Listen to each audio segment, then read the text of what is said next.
तज्जयति परम ज्योति समम समस्तैरनन्तपर्यायै दर्पणतल इव सकला प्रतिफलति पदार्थमालिका यत्र गुरुवः पान्तनो नित्यं ज्ञानदर्शननायका चारित्रार्णव गंभीरा मोक्षमार्गोपदेशका।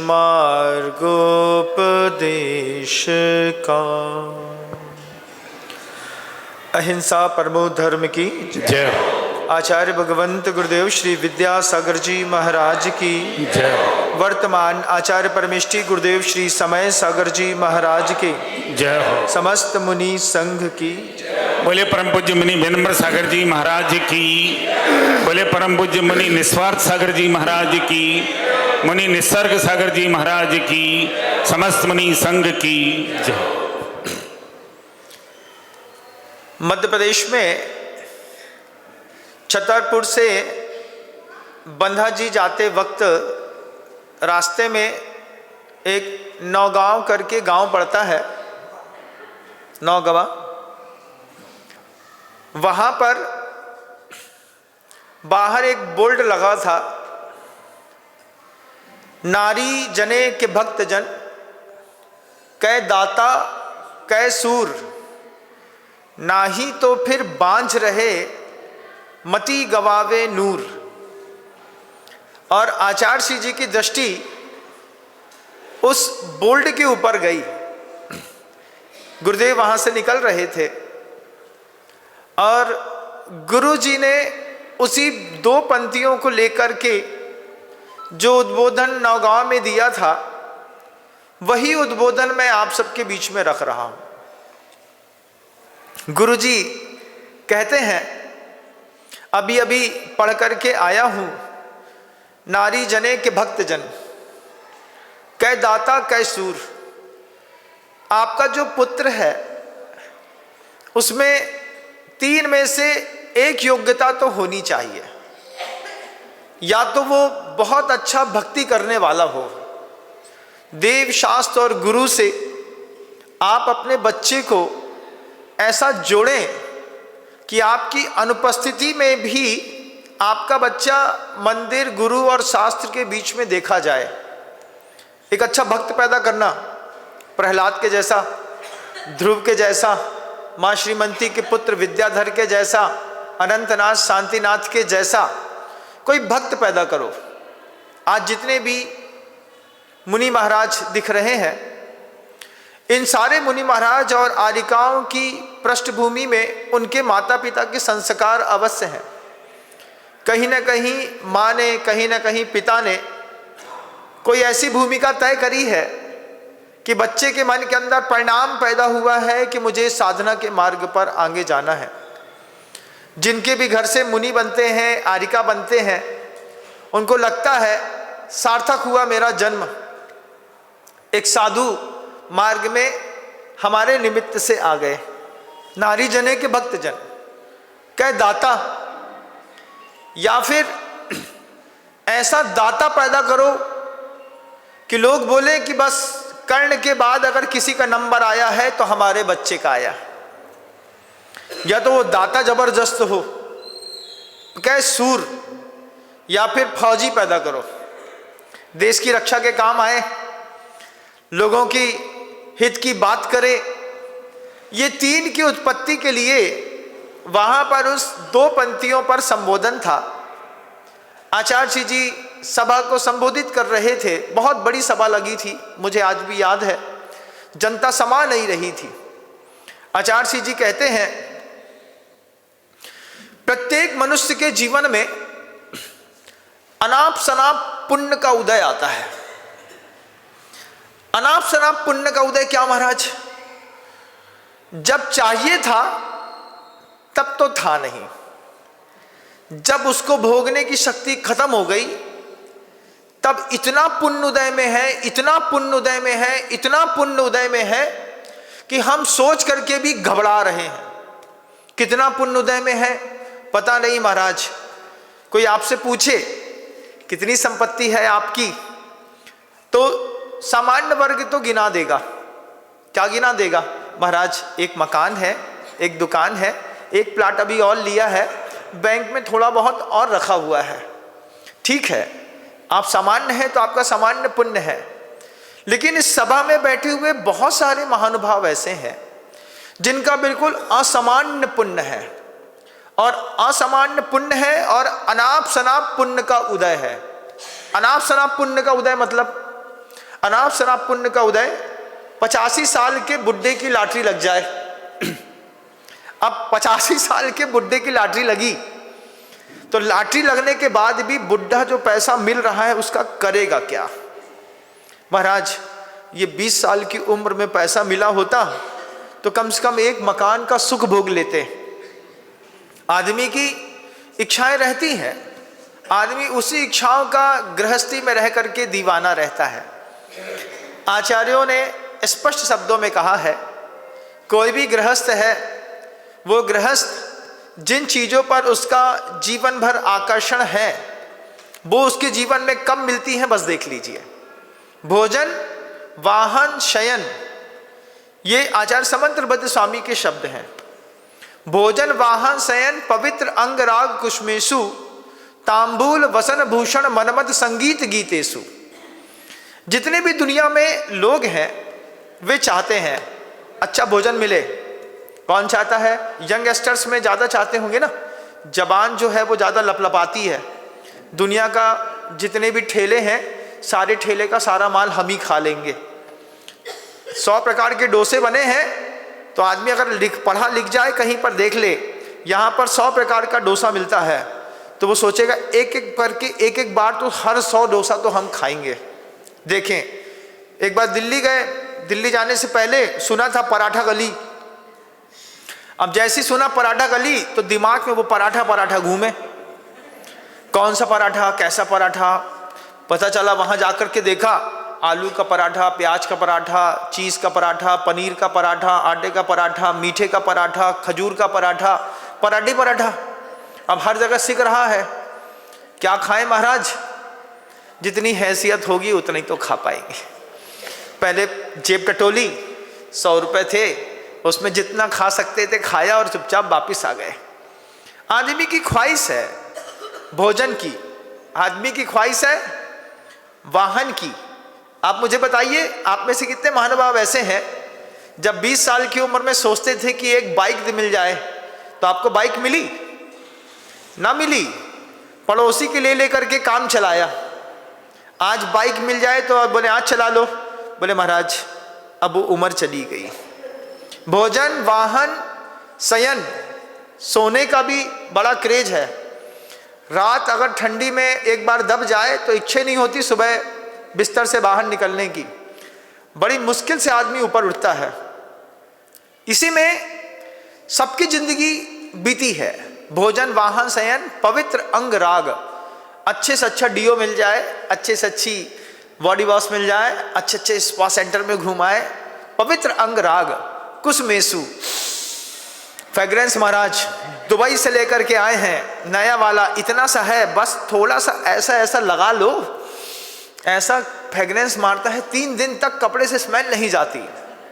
पवित्र अंगराग कुसमेसु, तांबूल, पान, वसन, अच्छे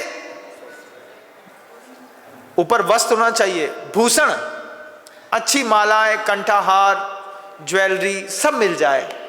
पवित्र अंगराग, तांबूल, वसन, भूषण, मनमत संगीत गीतेसु, और फिर अच्छा ऑडिटोरियम मिल जाए, अच्छी धम आवाज आ रही हो, अच्छा डांस करने को मिल जाए, जिंदगी सफल है। इसके अलावा कुछ ना चाहिए। ये समंत्रबद्ध गुरुदेव ने आज से 1900 साल पहले रत्नकर्णक सावकाचार में ये बात लिख दी थी।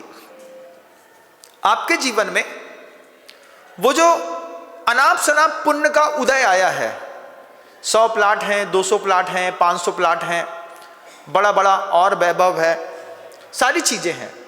अब इन सारी चीज़ों में जब माता पिता, कोई गृहस्थ दंपति माता पिता बनता है तो माता पिता बनने के बाद उसको चिंता सताती है, क्योंकि आपके घर के अंदर 3 प्रकृति का पुण्य है।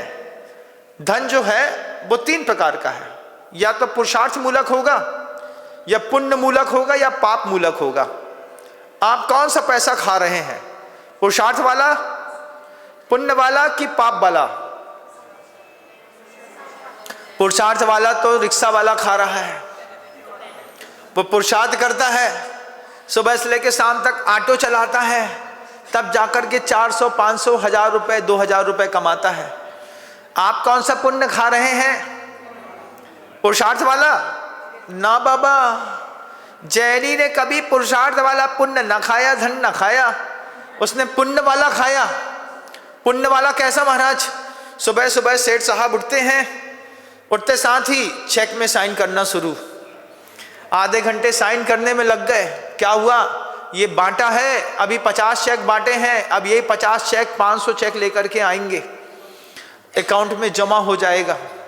आपके घर के अंदर जो पैसा है वो पुरुषार्थ वाला है कि पुण्य वाला है? और पुण्य वाला है कि पाप वाला है? चोरी का माल ज्यादा है घर के अंदर कि व्यवस्थित तरीके से बैठ करके जो संपत्ति कमाई है वो 2 नंबर का पैसा ज्यादा है कि 1 नंबर का? इनकम टैक्स ऑफिसर की जब रेट पड़े तो किसका दिल धक धक करेगा? चोर का करेगा कि ईमानदार का करेगा? जीएसटी की रेट पड़ेगी तो किसका दिल धक धक करेगा? पुण्य वाला अगर किसी का पैसा देखना है धरती में तो एक नाम बड़े गौरव के साथ लिया जाता है, अशोक जी पाटनी साहब का। वो इसलिए कह रहा हूं क्योंकि जब बीना बारा में चातुर्मास चल रहा था गुरु जी का, और पर्यूषण पर्व के चौथे दिन इनकम टैक्स की रेट पड़ी थी ईडी की, और कितनी जगह मारी थी ये तो हिसाब ही नहीं है। उसके बाद भी सेठ साहब आराम से बैठे थे, बोले हमने कोई चोरी नहीं करी है, जो जिसका चोरी का पैसा हो वो डरे। आपके घर के अंदर जीएसटी की रेट पड़े तो पसीना आएगा कि नहीं आएगा? अगर पसीना आया तो तुम्हारा पैसा पुण्य वाला है कि पाप वाला? पाप वाला। अब आप अपने अपने धन की शुद्धता देख लीजिए कि आपके पास पुरुषार्थ का पैसा है, पुण्य का पैसा है कि पाप का पैसा है। महाराज अभी बहुत बड़ा कारोबार चल रहा है। हाँ, हमने भी सुना है आपका कारोबार बड़ा तेज चल रहा है। उसमें सेटिंग है महाराज, जीएसटी ऑफिसर से भी है, इनकम टैक्स वाले से भी है, वो जो रात में ट्रक निकलता है तो पुलिस वाले से भी सेटिंग है। सेटिंग की खेल से जो पाप का पैसा आ रहा है, इस पाप के पैसे से आपके घर के अंदर अनाप शनाप पुण्य भी है और अनाप शनाप पाप का उदय भी चल रहा है। जब आपकी संतान पैदा हुई, संतान पैदा होने के बाद माता पिता सबसे ज्यादा फोकस रहता है तो अपनी संतान के ऊपर। बहुत कम ऐसे माता पिता होंगे जो कुत्ता कुतिया के जैसे अपने बच्चों को छोड़ देते हैं, लेकिन अगर मनुष्य की संतान है तो पिता को अंतिम समय तक पुत्र की चिंता रहती है। अब गुरु जी कहते हैं जिन शब्दों को, आप भी उन शब्दों को समझने की कोशिश करिएगा। आपका बच्चा तो होगा, कोई ना कोई एक बच्चा तो होगा ना आपका, आज भी छोटी उम्र से लेकर के बड़ी उम्र तक के लोगों के पिता के लिए संबोधन है, मां के लिए संबोधन है। आप मुझे बताइए कि आपका जो बच्चा है वो अभी किस दबाव में चल रहा है, ये सबको समझिएगा। आपके बच्चे के ऊपर किसका दबाव है? आपके बच्चे के ऊपर क्रोध का दबाव ज्यादा है, आपके बच्चे के ऊपर गर्व का दबाव ज्यादा है, आपके बच्चे के ऊपर व्यसन का दबाव ज्यादा है, आपके बच्चे के ऊपर पुण्य का दबाव ज्यादा है, पाप का दबाव ज्यादा है, आपके बच्चे के ऊपर हिंसा का दबाव ज्यादा है। अभी छोटे छोटे बच्चों को आपने पैकेट दिया होगा, उसमें पेन पेंसिल दे दी, उस छोटे से बच्चे के ऊपर किस चीज का दबाव है? लोभ का दबाव ज्यादा है। मंदिर आया लोभ के दबाव से। आपका जो बच्चा अभी घर के अंदर रह रहा है, उस बच्चे के अंदर कौन सी प्रकृति का दबाव ज्यादा है, ये आप अभी तय करिए। उम्र आपके बच्चे की कुछ भी है, 5 साल की है, 7 साल की है, 10 साल की है, 40 साल की है, 60 साल की है, 80 साल की है, लेकिन आपके बच्चे के मन के अंदर दबाव क्या चल रहा है? आप इस बात को गंभीरता से समझिएगा। अभी आपका बच्चा कहने के लिए तो आपका बच्चा है, लेकिन आपकी कौन सी बात मानता है ये बता दीजिए। महाराज अब तो बच्चे बड़े हो गए, मुस्कुरा करके हंस करके आपने बोल दिया, इतने से आपके माता पिता होने के दायित्व पूरे न हो गए। अभी आपको पहले समझना है कि हम पहले ये ऑब्जर्व कर लें कि हमारे बच्चे के ऊपर दबाव किस चीज का है। 18, 19, 20 टीनेजर्स लाइफ होती है, 13 to 19 ईयर्स ओल्ड, जिसमें टीन शब्द लगता है, उसको टीनेजर लाइफ कहते हैं। उस टीनेजर्स लाइफ में बच्चों पे इंद्रिय का दबाव बहुत ज़्यादा रहता है। पांचों इंद्रियां जो होती हैं वो उन्मुक्त हो जाती हैं। अच्छा खाने को चाहिए, बच्चा आपका बोलता होगा कुछ अच्छा बनाओ, लेकिन ये नहीं बोलेगा कि अच्छा क्या। उससे पूछो अच्छा मैं क्या बना दे, जो भी बनाओ लेकिन अच्छा बनाओ।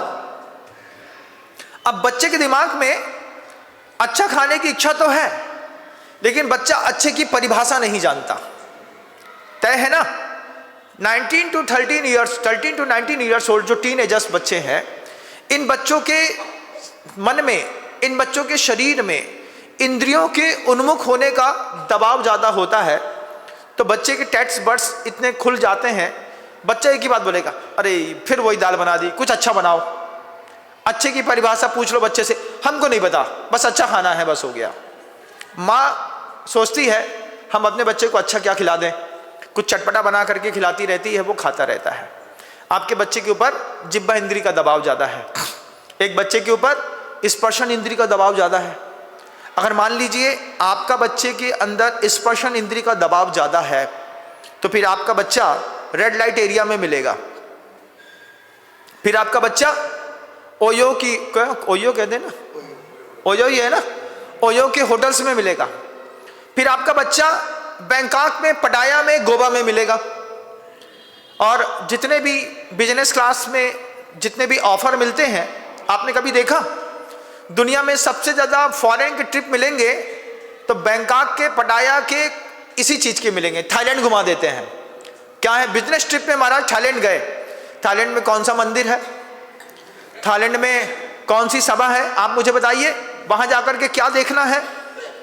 वहां पर जो आपके मेंटलिटी में दबाव ज्यादा है स्पर्शन इंद्री का, उस स्पर्शन इंद्री की उन्मुक्तता थाईलैंड में ज्यादा मिलेगी, बैंकॉक में ज्यादा मिलेगी, गोवा में ज्यादा मिलेगी, पटाया में ज्यादा मिलेगी।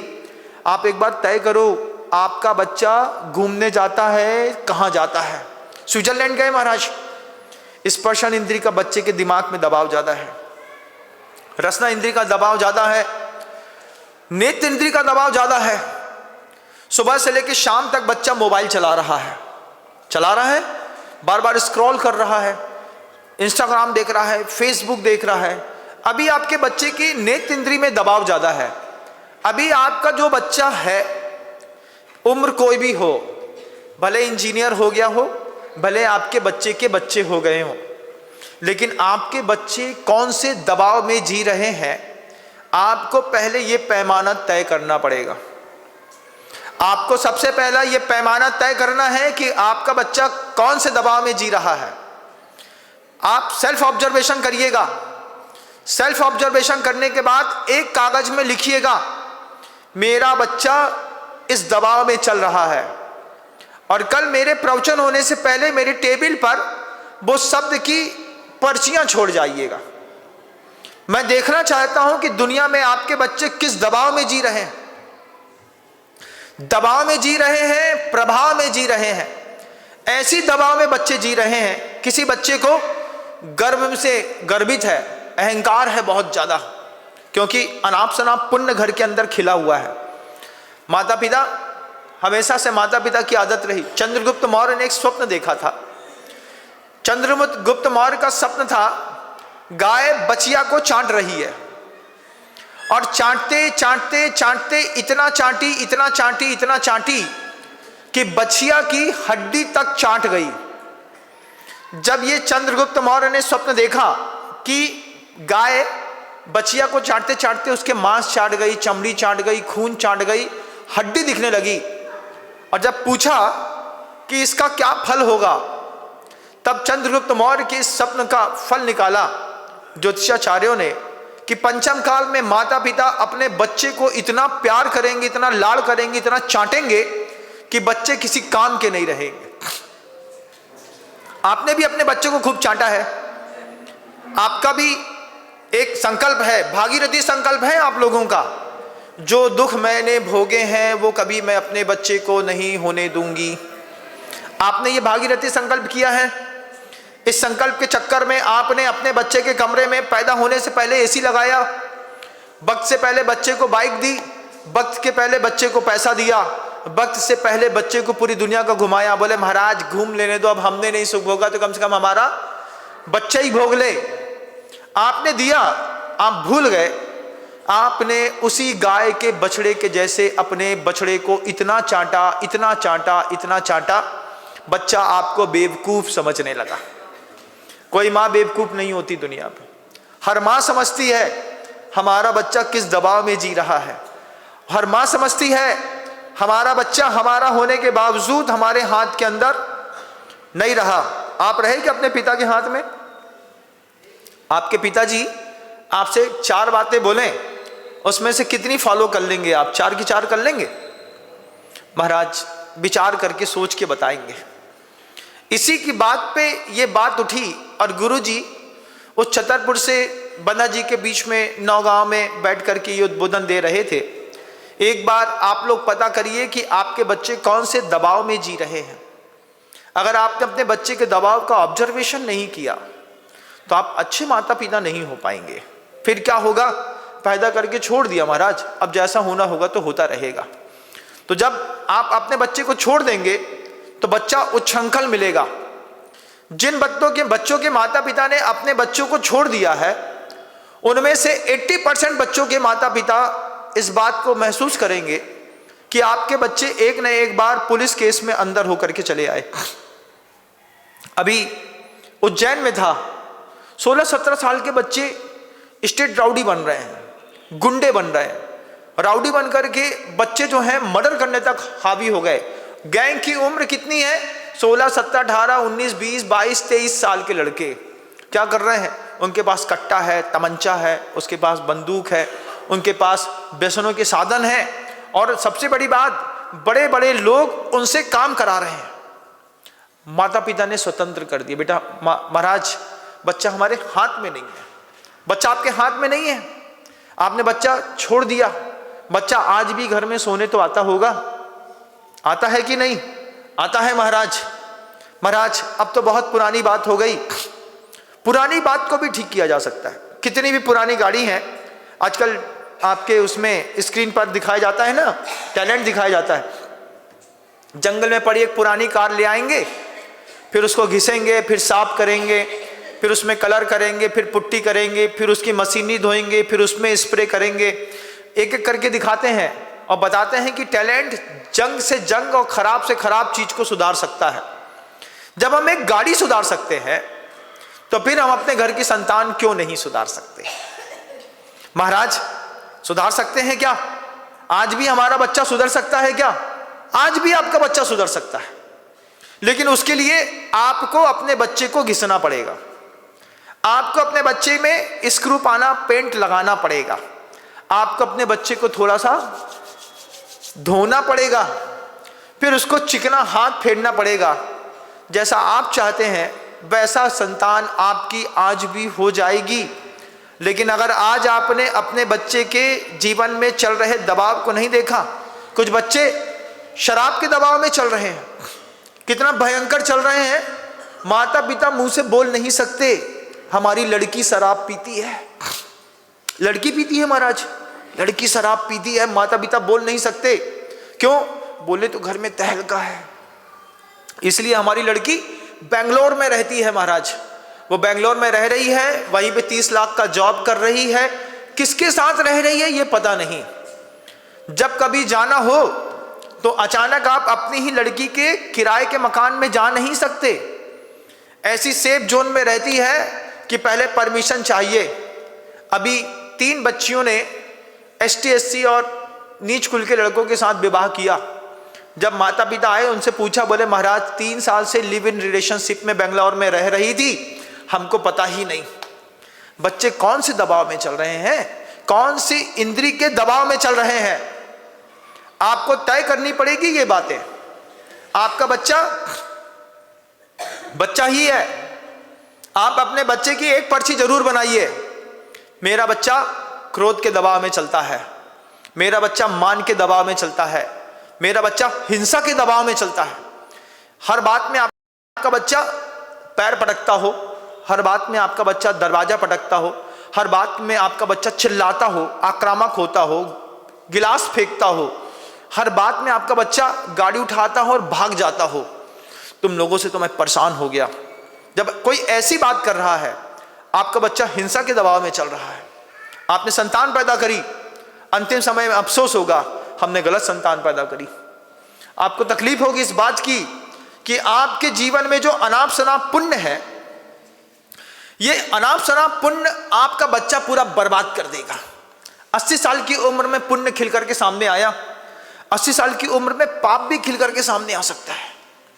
सागर के सेंट्रल जेल में जब मैं होकर के आया था, तब मैंने 75 साल के वृद्ध को उम्र कैद की सजा काटते हुए वहां पर देखा। उसने भी हिंसा कर दी। अनाप शनाप पाप उदय में आता है, अनाप शनाप पुण्य उदय में आता है। आपके घर के अंदर भी अनाप शनाप पुण्य उदय में आ रहा है कि नहीं? हाँ महाराज, हमारे तो हर घर में अनाप शनाप पुण्य है। अभी जंगल से लौट रहा था तो एक सज्जन का मकान देखा, फिर उनकी तारीफ सुनी। तारीफ क्या सुनी महाराज? इनके 200-250 प्लाट होंगे महाराज रोडी रोड में। हमने कहा चेहरे से तो नहीं दिख रहा, लेकिन जब लोग बताते हैं तो होंगे। अब तुम्हारे 250 प्लाट हैं, अनाप शनाप पुण्य है कि नहीं है महाराज? ये अनाप शनाप पुण्य तुम भोग लो। हम कह रहे हैं पहले तुम भोग लो। महाराज भोग तो नहीं पाएंगे। आप नहीं भोग पाएंगे तो इसका अगला नॉमिनी कौन है? बच्चा ही है महाराज। बच्चे को देकर के जाएंगे और किसको देकर के जाएंगे? अब बच्चे को जिस अनाप शनाप पुण्य को देकर के जाने वाले हैं, एक बार देख लो कि बच्चा किसके दबाव में है। पर नारी के दबाव में है। ऐसे भी होंगे, एक प्लाट में से, इतने सारे प्लाट में से एक प्लाट बेच करके दूसरे शहर में एक नया मकान बना करके एक लाड़ी वहां रख दी, एक लाड़ी यहां रख दी, जिसको आपकी भाषा में 2 सिम वाला मोबाइल चलाना कहते हैं। अब उसमें क्या है महाराज? ये भी है महाराज, वहां भी है, यहां भी है। कब पता चला? बहुत बाद में पता चला। अगर आपके बच्चों के अंदर भी आपके अनाप शनाप पुण्य के कारण इस तरीके की प्रवृत्तियां हैं, आज मौका है, हम अपने बच्चे को सुधार सकते हैं। आज भी मौका है, आप अपने बच्चे का डैमेज कंट्रोल कर सकते हैं। ऐसा नहीं कि आज मौका नहीं है, आज भी मौका है। आज भी आप कुछ प्रयोगात्मक शक्तियों का प्रयोग करेंगे और आपका भटका हुआ बच्चा आपके हाथ में आकर के खड़ा हो जाएगा। पहले मुझे बताओ कि आपका बच्चा किसके दबाव में है? हिंसा, झूठ, चोरी के दबाव में है, झूठ के दबाव में है। चोरी का दबाव घर के अंदर भी होगा। महाराज हीरे की अंगूठी रखी थी, गायब हो गई। सोने का लॉकेट था, अचानक गायब हो गया। घर के अंदर कोई आया नहीं, गया नहीं। महाराज सोने की चैन ही नहीं मिल रही। बच्चा चोरी के दबाव में है, बच्चा झूठ बोलने के दबाव में है। अगर इन्हीं पापों के दबाव में आपका बच्चा है तो आप अपने बच्चे को उस दबाव से मुक्त करिए। हर उम्र के पिता अपने बच्चे का दबाव देख लें। हर उम्र के पिता, 85 साल के वृद्ध हैं, आपका 65 साल का लड़का होगा। आप बताइए अपने लड़के का ऑब्जर्वेशन करके कि आपका लड़का किस दबाव में चल रहा है।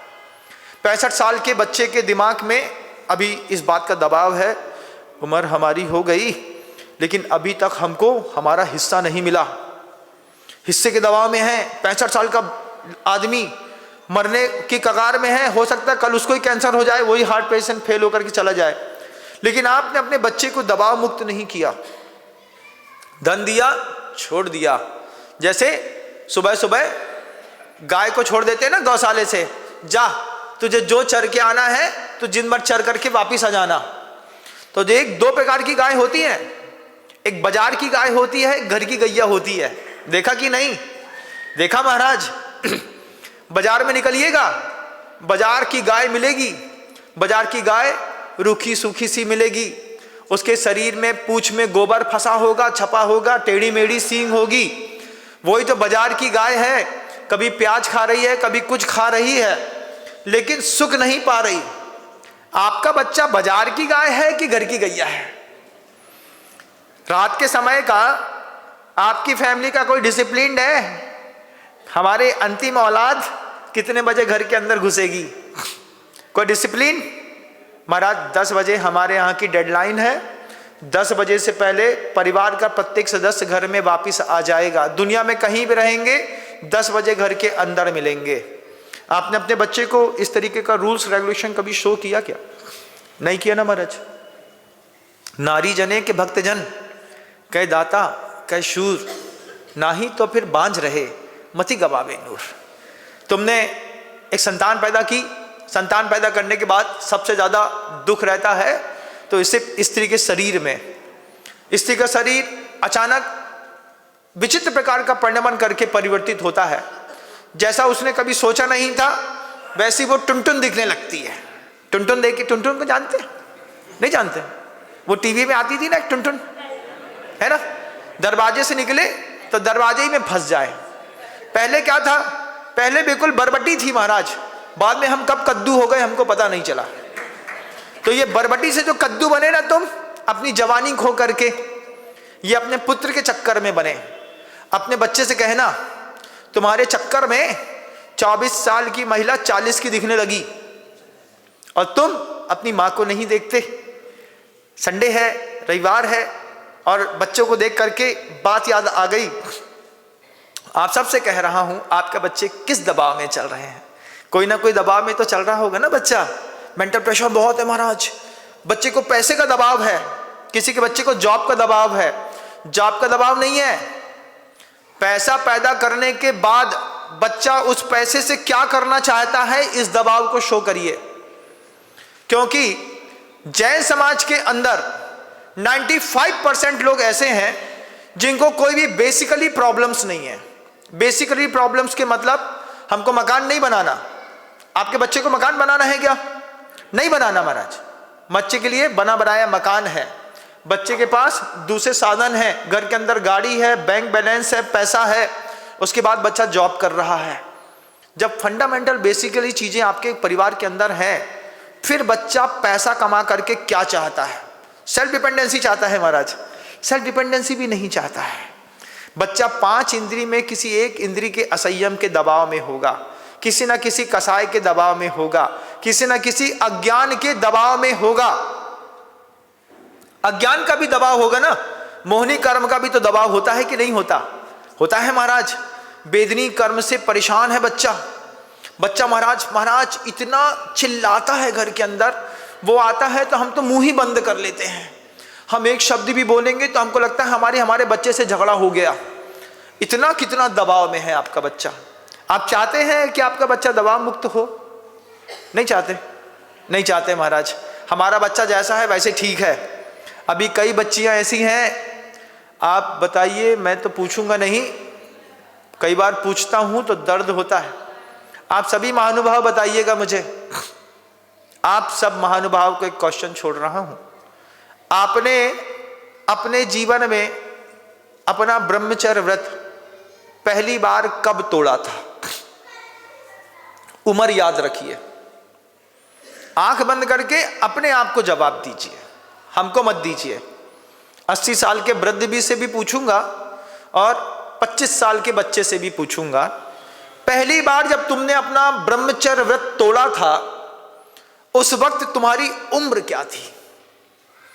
और जब तुम एक बार पहले याद करो इस चीज को, फ्लैशबैक में जाकर के, कि हमने पहली बार अपना ब्रह्मचर्य व्रत कब तोड़ा था। पहली बार 8वीं क्लास में, 9वीं क्लास में, 10वीं क्लास में, 11th में, 12th क्लास में। कुछ लोग ऐसे होंगे ईमानदार छवि वाले अंतर मन में, मुझे हाथ उठा के कोई इसका उत्तर नहीं चाहिए, जो बोलेंगे महाराज शादी के बाद ही ब्रह्मचर्य टूटा, इसके पहले नहीं छूटा। एक आध कोई मिल जाए तो सौभाग्य की बात, और नहीं तो आप जानते हैं कितनी छोटी उम्र में आपकी पहली बार ब्रह्मचर्य टूटा। उस वक्त भी आप किसी दबाव में होंगे, लेकिन आपके उस दबाव को बताने और समझाने वाला कोई नहीं था। गलती हो गई महाराज तो हो गई, आज भी अपराध होगा। पहली बार एबॉर्शन कब कराया था याद है? एबॉर्ट कब कराया था? महाराज हमने कभी नहीं कराया। आप ऐसा बोल नहीं सकते। 10 दिन भी चढ़ा होगा तो गरम हरीरा, पपीता, रजिस्टोन की गोली, कुछ ना कुछ खा करके आपने अपने आप को साफ किया होगा। ये एबॉर्शन ही था। पहली बार अपराध में कब आगे बढ़े थे हमको पता तक नहीं है, हम चर्चा तक नहीं करते। यहां पर आकर के जय जयनाथ परम गुरु महाराज आए, पधारे हमारे आंगना, बधाई हो बधाई। बधाई क्या बधाई हो, आकर्णितोपि महितोपि निरीक्षितोपि। आपने हमको सुन लिया, आपने हमारी पूजा कर ली, आपने हमारे साथ रह लिया, लेकिन तुम फिर वहीं के वहीं अनाप शनाप पाप के उदय में कहीं से कहीं चले गए। घर के अंदर कोई चीज दबी पड़ी है, आज नहीं तो कल निकालना पड़ेगा। मन खराब है, आप अपराध को कन्फेस करना पड़ेगा। ये जैन शासन है। जैन शासन कहता है अपने गुरु के पास जाकर के अपने आप को कन्फेस कर लो। हम लोग 20 साल की उम्र में जब मैं इस मार्ग में आया था, आचार्य जी ने से पहली बार मैंने कह दिया था जाते ही साथ ही, आचार्य हमारी पत्ते खेलने की आदत है, ये बहुत बुरी हैबिट है और संगति का प्रभाव होता है ना, संयोगत संबंध होते हैं। आप जिस कॉलोनी में, जिस मोहल्ले में जैसे लोगों के साथ रहते हैं वैसी आपकी परिणति हो जाती है। हमने अपने व्यसन बोल दिया आचार्य से कि ये चीजें हमारे जीवन में है, आप त्याग करा दीजिए। आचार्य ने बोला आज के बाद नहीं करना। हमने कहा जो किया है उसका प्रायश्चित दे दीजिए। बोले छोड़ देना ही प्रायश्चित है, बस इसका ध्यान रखना कि आज के बाद इसका प्रयोग नहीं करेंगे। छोड़ देना ही प्रायश्चित है। लेकिन मैंने अपने गुरु के सामने कन्फेस किया कि मुझे इस चीज की आदत है, और वो भी संयोगत संबंध है, क्योंकि हम ऐसे लोगों के साथ रहते हैं कि हमारी वैसी आदत पड़ जाती है। उसके बाद आचार्य जी ने हम सबके अंतर्मन को रोज धोया, थोड़ा थोड़ा थोड़ा थोड़ा थोड़ा थोड़ा थोड़ा थोड़ा। जैसे एक नया चिड़िया का जब बच्चा पैदा होता है ना, तो चिड़िया पूरी दुनिया से चीजें इकट्ठी करके लाती है। बच्चे घोंसले में बैठे रहते हैं, ऊपर चेंचे करके माँ अपने मुंह से बच्चे के मुंह में डालती है, ले बेटा भर ले भर ले भर ले भर ले भर ले। आचार्य भगवंत ने हम लोगों को जब अपडेट किया, 20 साल का उस तरफ का संस्कार, और उसके बाद अभी 80 साल 70 साल मान लो मोक्ष मार्ग में जीना हो, तो कैसे किसी का कन्वर्शन पीरियड लाया जाता है स्वस्थ मन के साथ। सबसे पहले स्वस्थ मन की बात करी गुरुजी ने। आज तक जो भी अपराध हुआ था हो गया। अनादिकाल से जितना भी अतीत है सबका काला रहा है। जब ये बात गुरुजी ने कही तो हमने इस बात को गुरुजी के ऊपर ही डाल दी, आपका भी काला रहा होगा। गुरुजी कहते हैं सबका अतीत काला है। जब ये कह करके लगा कि सबका अतीत काला है तो हमने अतीत में कोई पाप किए तो कोई बात नहीं। मन को कैसे गुरु साफ करते हैं, आप देखो इसको। आप अपने बच्चे को साफ नहीं कर पा रहे क्योंकि आप अपने बच्चे को समझा सकते नहीं, क्योंकि हमारे पास खुद ही समझ नहीं। साधु समझा सकता है लेकिन साधु के पास बच्चे को भेजना नहीं। महाराज के पास जाना बेटा 1 घंटा, अगर आप समझदार और जवाबदार होते अपने बच्चे के प्रति तो घर में अपने बच्चे से कहते हम प्रवचन सुनने जा रहे हैं महाराज के, तुम हमारे साथ 1 घंटे चलो, बस 1 घंटे सुन करके वापस चले आना। जितने बच्चे हैं ये बच्चे बदल न जाए तो नाम नहीं, हर बच्चे को बदलने की ताकत साधु के निर्मल उद्बोधन में रहती है। आप यहां पर आ गए, आपका बच्चा बिस्तर में सो रहा होगा, आपको लगा नहीं कि हम बच्चे को ला करके यहां पर बैठा देते, पढ़े लिखे साधु बनकर के लोग बैठे हुए हैं, देखे तो सही क्या समझाते हैं।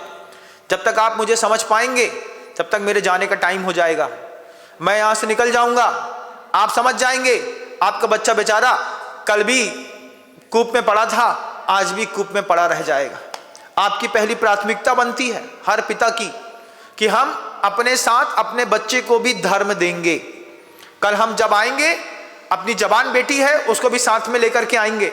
कल जब हम आएंगे, हमारा लड़का है हम उसको भी साथ में लेकर के आएंगे, उम्र कोई भी हो।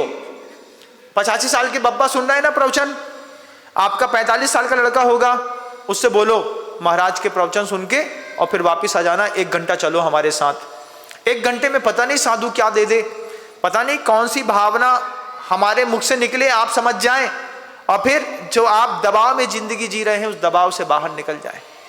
और नहीं तो सामूहिक महाभारत उसी घर के अंदर होती है जहां पर हर मन के अंदर विचित्र प्रकार के दबाव रहते हैं, संज्ञाओं के दबाव रहते हैं। एक को आहार संज्ञा का दबाव है, एक को भय संज्ञा का दबाव है। छोटे छोटे बच्चे रहते हैं ना, वो बहुत ज़्यादा प्रेशराइज भी रहते हैं। पापा से डर लगता है, पापा से डर लग रहा है, पापा के सामने बैठेगा नहीं, पापा के सामने खाएगा नहीं, पापा के सामने बोलेगा नहीं, पापा आएंगे वो घर से बाहर निकल जाएगा। बच्चा भय के दबाव में चल रहा है, आहार संज्ञा, भय संज्ञा के दबाव में, मैथुन संज्ञा के दबाव में। तुम्हारी जवान लड़की चल रही है, तुम उसको घर के अंदर वाईफाई हाई स्पीड वाला दे करके, मोबाइल दे करके आए हो, और आप सोचते हो कि बच्चे सेफ रहेंगे। बच्चा सेफ ना रहेगा। ध्यान रखिएगा, आजकल डिजिटल हीरा मंडी चालू हो गई है। बेटियां कमरा बंद करके अपना खुद न्यूड वीडियो बनाती हैं और सोशल मीडिया पर अपलोड करती हैं और उससे लाखों रुपए कमाती हैं। कमा करके बाद में अपनी उन चीजों की पूर्ति कर लेती हैं। मार्केट की टेंडेंसी बदल गई। आप अपने बच्चे को हाईफाई वाईफाई वाला वहां पर दे करके और एक बढ़िया मोबाइल दे करके घर के अंदर छोड़ करके आए यहाँ पे प्रवचन सुनने के लिए, वहां पे वीडियो बन रहा होगा तो कौन जवाबदार है? महाराज आप क्या बोल रहे हैं? ऐसा ही हो रहा है। और इससे इस बात को मुझसे अच्छे तो आप जानते हैं, दिन भर जब मोबाइल चलाते होंगे तो कहीं ना कहीं से जो भी कंटेंट आता है वो कोई कंटेंट क्रिएटर कहीं ना कहीं से तो कंटेंट क्रिएट करता होगा, उसी में तो व्यूज आते होंगे। दुनिया कैसी परिस्थितियों में जी रही है। गाली देने वाले की भी प्रभावना है सोशल मीडिया पे। महाराज ऐसी ऐसी गालियां कि सुनकर के दिल खुश हो जाए। आप किसके प्रभाव में हैं? आपके कान किसके प्रभाव में हैं? अपशब्दों के कि शब्दों के? दष्टम जिनेन्द्र भवनम भवतापहारी, दर्शन पाठ तो आता नहीं तुम्हारे बच्चे को, और 100 प्रकार की गालियां आती हैं। आपका बच्चा दबाव में है कि नहीं है? आप अपने बच्चे को दबाव मुक्त करना चाहते हैं कि नहीं? क्या आपने ऐसा सोच लिया है कि हमारा बच्चा जैसा जी रहा है वैसा जीने दो, छेड़ो मत। कैंसर अंदर पनप रहा है, छेड़ो मत महाराज। छेड़ेंगे तो और फैल जाएगा, और फैल नहीं जाएगा। अगर डॉक्टर अच्छा है तो थोड़ा सा इलाज करेगा और हमेशा के लिए कैंसर खत्म हो जाएगा। आपको इलाज कराना है। आप अपने बच्चे को साथ में ला करके बोलेंगे 1 घंटा चलना है बेटा बस, क्योंकि भगवान मंदिर से जो नहीं मिलता वो गुरु से मिलता है। भगवान नहीं दे सकते वो चीज जो गुरु देते हैं। जब 2 लाइन किसी ने सुनाई थी, प्रभु तो मौन बैठे हैं, प्रभु से वास्ता क्या है, गुरु तुम बोलते हो बता दो रास्ता क्या है। जब पहली बार गुरु जी के सामने ये 2 शब्द 2 लाइनें किसी ने कही, आचार्य जी खुश हो गए और फिर कमरे में जाकर के बोलते हैं, श्रावक भी कितना गंभीर होता है, कैसी कैसी लाइनें बना करके महाराजों के मुख खुलवाना चाहता है, कैसी कैसी बातें बोल करके वो महाराजों से धर्म लाभ लेना चाहता है। प्रभु तो मौन रहते हैं, प्रभु से वास्ता क्या है, गुरु तुम बोलते हो बता दो रास्ता क्या है, बता दो रास्ता क्या है। ये बोला, आचार्य सुन गए और फिर कमरे में जाकर के गुरुदेव कहते थे, उसको भी तो दर्द होता होगा, तभी तो ऐसी शब्द उसके मुंह से निकलते हैं। आपके मुंह से निकलते हैं कि नहीं निकलते? नहीं निकलते महाराज। हम तो बहुत संपन्न लोग हैं, स्वर्ग में रह रहे महाराज, हमारे घर में किसी पाप का कोई दबाव नहीं है। कहने की बातें हैं, अंदर से तो सड़ ही रहे होगे, अंदर से तो सड़ ही रहे होगे। अगर तुम चमचमाते हुए जीवन जीने वाले लोग होते तो तुम्हारा बच्चा तुम्हारे साथ में बैठ करके पूजा करता मिलता। आपने अपने पुत्र के साथ अंतिम बार पूजा कब करी थी मुझे बताइए? कब? याद ही नहीं है महाराज, कुछ याद नहीं है आप लोगों को। आपने अंतिम बार अपने बच्चे के साथ तीर्थ कब गए थे वो भी याद नहीं है महाराज। वो तो जब आप सुनाते हैं, जब आप कुछ बोलते हैं, तब कुछ लगता है कि ऐसा भी कुछ किया जा सकता है जिंदगी में, इस तरीके से भी रस भरे जाते हैं। कोई अच्छा साधु आए, उस निमित्त से अपने घर को साफ सुथरा करो, उस निमित्त से अपने घर को अपडेट करो। हो सकता है साधु के आने से जो मेरे बच्चे व्यसनों के दबाव में जी रहे हैं इससे मुक्त हो जाएं, चलो उनको भी लेकर के चलते हैं। और ना लेकर के आओ तो कोई बात नहीं। साधु बहता पानी, आज इधर कल उधर, परसों और उधर, नरसों और उधर, हम तो जहां जाएंगे अपना काम करेंगे, आगे बढ़ जाएंगे, लेकिन तुमको समझाने के लिए कौन आएगा? आज तक किसी साधु ने आपसे नहीं बोला होगा इस बात को कि आपके बच्चे किस दबाव में चल रहे हैं। पहली बार बोल रहा हूं, ऑब्जर्वेशन करिएगा आपका बच्चा किस दबाव में है। ज्यादा कुछ मत करिएगा, एक पर्ची लिखिएगा, एक पर्ची लिख करके या तो इसी टेबल पे, नहीं तो दिन भर में मैं वहां बैठता हूं उस टेबल पे, मेरे अब्सेंस में छोड़ जाइएगा। मुझे ना आपके बच्चे का नाम जानना है ना आपका नाम जानना है, मुझे तो बस प्रॉब्लम जाननी है कि आपके बच्चे किस किस दबाव में जी रहे हैं। और जब मैं उस प्रॉब्लम को, जब मैं कभी बोलूंगा तो कभी आपका नाम लेकर के नहीं बोलूंगा, लेकिन सोचिएगा जो बच्चा आपके दबाव में है, आपका बच्चा जिस दबाव में है, उस दबाव में लाखों करोड़ों बच्चे और भी होंगे, जैनों के भी होंगे, जैनेतर बंधुओं के भी होंगे। आपकी एक पर्ची से हम सबका समाधान देने की कोशिश करेंगे। आप चाहते हैं कि नहीं चाहते? चाहते तो हैं महाराज। महाराज ऊंची बात कही है, कौन नहीं चाहता अपने बच्चे को कुंद कुंद के जैसा बनाना? कौन नहीं चाहता अपने बच्चे को चक्रवर्ती के जैसा बनाना? कौन नहीं चाहता अपने बच्चे को प्रहलाद और ध्रुव के जैसा बनाना? लेकिन हम चूक गए थे महाराज। आप कह रहे हैं कि अभी भी मौका है, पुरानी जंग लगी गाड़ी सुधारी जा सकती है, तो अपने अपने बच्चों का सबसे पहले आंख बंद करके ऑब्जर्वेशन करिए। ऑब्जर्वेशन करने के बाद देखिए कि किस उम्र के पड़ाव में है और किस दबाव में है। उम्र लिखना बच्चे की, 45 साल का लड़का लोभ के दबाव में, कसाई के दबाव में, हिंसा के दबाव में, आहार भय मैथुन और परिग्रह संज्ञा के दबाव में, नील कृष्ण कापोत लेस्या के दबाव में, इतना उग्र होकर के बोलता है कुछ ना पूछिए महाराज, तमतमा जाते हैं। ऐसे शब्द बोलेगा कि ऐसा लगेगा कि अभी प्राण छोड़ दें। किसके दबाव में आप चल रहे हैं? और जब घर के अंदर इस तरीके की सड़न वाली जिंदगी है, फिर आप साफ सुथरा चेहरा कितना भी दिखा दो, कहीं ना कहीं तो अफसोस होता होगा कि हम सब कुछ मिला महाराज, लेकिन उसके बाद भी ऐसा लगता है कि जैसे हम थक गए, क्योंकि आपके जीवन में अनाप शनाप पुण्य है। पुण्य भी व्यवस्थित क्रम से नहीं आ रहा, उल्टे सीधे तरीके पे आ रहा। जब खाने के लिए आंत थी तब दांत नहीं थे, जब दांत और आंत आई तब खाने के लिए चना ना मिला, और आज चने की दुकान में बैठे हैं, लेकिन ना आंत काम करती है ना दांत काम करता है, तो बस देखते रहते हैं, दलिया खा के काम चलाते हैं। अनाप शनाप पुण्य है। इस अनाप शनाप पुण्य को समझिएगा कि आपकी शरीर की क्षमता खत्म हो जाए और आपके पास संपत्ति बढ़ने लगे, समझिएगा अनाप शनाप पुण्य उदय में आया है। ये पुण्य जिसको दे करके जाने वाले हैं, वो इस पुण्य का क्या करेगा अगर वो हिंसा के, झूठ के, चोरी के, कुशील के, अब्रह्म के, कसाई के, क्रोध के, गर्व के, ईर्षा के, डाह के, राग के, द्वेष के दबाव में चल रहा है, तो वो संपत्ति का क्या होने वाला है, इसकी चिंता करिएगा, विचार करिएगा।